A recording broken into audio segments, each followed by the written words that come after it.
ನಮಸ್ಕಾರ. ಸ್ವಯಂ ಪಾಕ ಅಭಿಮಾನಿಗಳಿಗೆ ಗೋಕುಲಾಷ್ಟಮಿ ಹಬ್ಬದ ಶುಭಾಶಯಗಳು. ಈ ದಿನ ನಾನು ಕಡಲೆಬೇಳೆ ಹೂರ್ಣ, ಕಡಲೆಬೇಳೆ ಹೈಗ್ರೀವ ಹೇಗೆ ಮಾಡೋದು ಅಂತೇಳಿ ತೋರಿಸ್ಕೊಡ್ತಾ ಇದ್ದೀನಿ. ಬೇಕಾಗುವ ಪದಾರ್ಥಗಳು: ಕಡಲೆಬೇಳೆ ಅರ್ಧ ಕಪ್ಪು. ಕಡಲೆಬೇಳೆ ನಾನು ಈಗಾಗಲೇ 1 ಕಪ್ನಷ್ಟು ನೀರು ಹಾಕಿ ಹತ್ರ 4-4.5 ಗಂಟೆ ನೆನೆ ಇಟ್ಟಿದ್ದೀನಿ. ಕಡಿಮೆ ಅಂದ್ರೂ ನಿಮಗೆ 2 ಗಂಟೆ ನೆನಿಲಿ, ಚೆನ್ನಾಗಿ ನೆನಿಲಿ. ಬೆಲ್ಲ 1/3 ಕಪ್ನಷ್ಟು.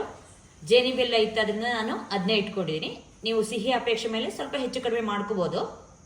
ತಾಜಾ ತೆಂಗಿನಕಾಯಿ ತುರಿ ಅರ್ಧ ಕಪ್ನಷ್ಟು, 2 ಏಲಕ್ಕಿ, ಲವಂಗ 3, ದ್ರಾಕ್ಷಿ ಸ್ವಲ್ಪ, ಉದ್ದುದ್ದಕ್ಕೆ ಹೆಚ್ಚಿದಂತಹ ಬಾದಾಮಿ 8, ಗೋಡಂಬಿ 8 ಸಣ್ಣಕ್ಕೆ ಚೂರು ಮಾಡಿ ಇಟ್ಕೊಂಡಿದ್ದೀನಿ.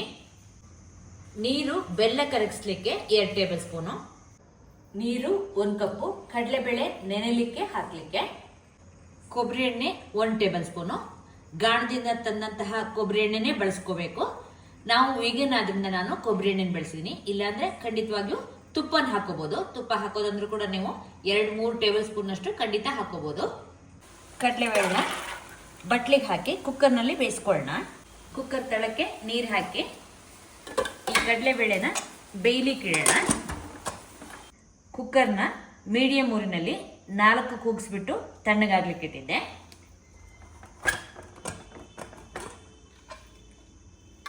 ಈಗ ಕಡಲೆಬೇಳೆ ಚೆನ್ನಾಗಿ ಬೆಂದಿದೆ. ನೆನೆಸ್ಬಿಟ್ಟು ನೀವು ಕಡಲೆಬೇಳೆನ ಬೇಯಿಸಿದ್ರೆ ಚೆನ್ನಾಗಿ ಬೇಯುತ್ತೆ. ಇಲ್ಲದ್ರೆ ನಿಮ್ಗೆ ಅದು ಅಷ್ಟು ಚೆನ್ನಾಗಿ ಬೇಯಲ್ಲ.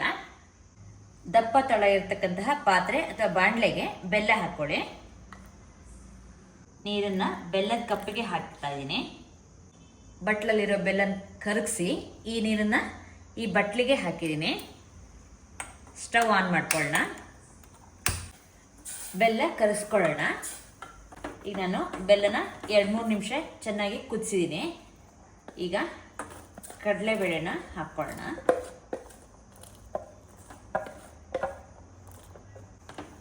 ಕಡಲೆಬೇಳೆ ಹಾಕಿದ್ಮೇಲೆ ಈಗ ಕುದಿಲಿಕ್ಕೆ ಶುರುವಾಗಿದೆ. ಇದಕ್ಕೆ ತೆಂಗಿನಕಾಯಿ ತುರಿನ ಹಾಕ್ಕೊಂಡು ಇದನ್ನ ಚೆನ್ನಾಗಿ ಮಗಚ್ಕೊಳ್ಳೋಣ. ಈಗ ನೋಡಿ, ಹೂರ್ಣ ಗಟ್ಟಿ ಆಗ್ತಾ ಬಂದಿದೆ. ನಿಮಗೆ ಹೂರ್ಣ ಚೆನ್ನಾಗಿ ಪಾಕ ಬಂದರೆ ಚೆನ್ನಾಗಿರುತ್ತೆ. ಇದಕ್ಕೆ ಈಗ ಸ್ವಲ್ಪ ಕೊಬ್ಬರಿ ಎಣ್ಣೆ ಹಾಕೊಳ್ಳೋಣ. ನಾವು ಈಗೇನಾದ್ರಿಂದ ಕೊಬ್ಬರಿ ಎಣ್ಣೆ ಹಾಕ್ತಿದ್ದೀನಿ. ತುಪ್ಪ ತಿನ್ನೋರು ಖಂಡಿತ ತುಪ್ಪ ಹಾಕೋಬೋದು. ಇದನ್ನ ಇನ್ನೊಂದು ಸ್ವಲ್ಪ ಮಗಚ್ಕೊಳ್ಳೋಣ.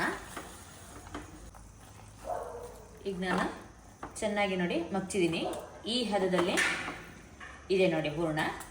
ಇದು ನಿಮಗೆ ತಣ್ಣಗಾದ್ಮೇಲೆ ಇನ್ನೊಂದು ಸ್ವಲ್ಪ ಗಟ್ಟಿ ಆಗುತ್ತೆ. ಇದಕ್ಕೀಗ ಪುಡಿ ಮಾಡಿದ ಏಲಕ್ಕಿ, ಲವಂಗ ಹಾಕೊಳ್ಳೋಣ. ಚೆನ್ನಾಗಿ ಕೈ ಆಡ್ಕೊಳ್ಳಿ. ಸ್ಟವ್ ಆಫ್ ಮಾಡಿಬಿಟ್ಟು ಇದಕ್ಕೆ ದ್ರಾಕ್ಷಿ ಹಾಗೆ ಗೋಡಂಬಿ, ಬಾದಾಮಿ ಹಾಕೊಳ್ಳೋಣ. ಇದನ್ನು ತುಪ್ಪದಲ್ಲಿ ಅಥವಾ ಕೊಬ್ಬರಿ ಎಣ್ಣೆ ಬಳಸೋದಾದರೆ ಅದರಲ್ಲಿ ಹುರಿದು ಹಾಕಿದ್ರೂ ಆಗುತ್ತೆ. ಚೆನ್ನಾಗಿ ಈಗ ಇದನ್ನು ಕೈ ಆಡಿಸಿದ್ರೆ ನಿಮಗೆ ಕಡಲೆಬೇಳೆ ಹೂರ್ಣ ಹೈಗ್ರೀವ ಸಿದ್ಧವಾಗಿದೆ. ನೋಡಿದ್ರಲ್ವಾ ಕಡಲೆಬೇಳೆ ಹೂರ್ಣ ಹೇಗೆ ಮಾಡೋದು ಅಂತೇಳಿ. ನೀವು ಕೂಡ ನಿಮ್ಮ ಮನೆಯಲ್ಲಿ ಈ ಹೂರ್ಣನ ಮಾಡಿಬಿಟ್ಟು ನಿಮ್ಮ ಅಭಿಪ್ರಾಯನ ತಿಳಿಸಿ.